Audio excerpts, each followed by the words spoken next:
ایک لڑکی کی شادی ہوئی۔ شادی کی پہلی رات دولہا کھانے کا بڑا سا تھال لیے کمرے میں داخل ہوا۔ کھانے سے بڑی زبردست خوشبو آ رہی تھی کہ نہ آؤ کھانا کھاتے ہیں۔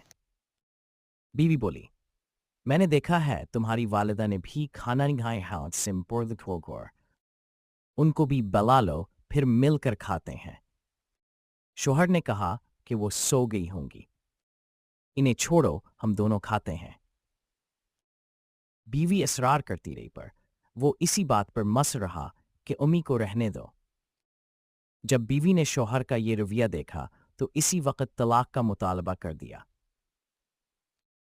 شوہر بڑا حیران ہوا، اس کے مطالبے پر اس نے بڑا سمجھایا لیکن وہ اپنی بات پہ ڈٹی رہی یہاں تک کہ طلاق ہو گئی۔ دونوں الگ ہو گئے، پھر دونوں نے دوسری شادیاں کر لیں۔ 30-35 سال گزر گئے۔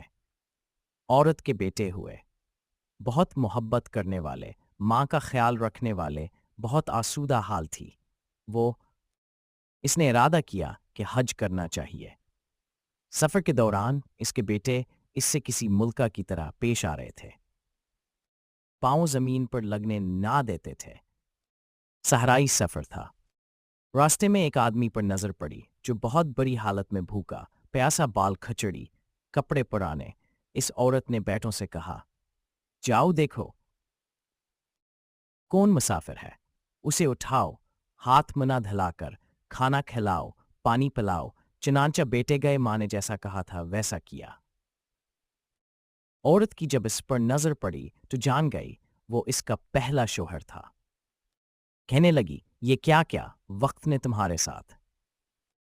بولا، میری اولاد نے میرے ساتھ بھلائی نہیں کی۔ عورت کہنے لگی، کیوں کرتی کہ تم نے والدین کے ساتھ برا سلوک کیا تھا۔ میں اسی دن جان گئی تھی کہ تم ماں باپ کے حقوق ادا نہیں کرتے، اسی لیے میں ڈر گئی کہ کل کو میرے ساتھ بھی ایسا ہی ہوگا۔ یہ دیکھو آج میں کہاں ہوں اور تم کہاں۔ ماں باپ کے ساتھ برا سلوک اللہ کی نافرمانی ہے۔ اگر اپنا بڑھاپا ہم شاندار گزارنا چاہتے ہیں تو والدین کے ساتھ شاندار سلوک کیجیے، کیونکہ یہ ایسا عمل ہے کہ جس کا بدلہ دنیا میں ہی دیا جاتا ہے، خواہ اچھا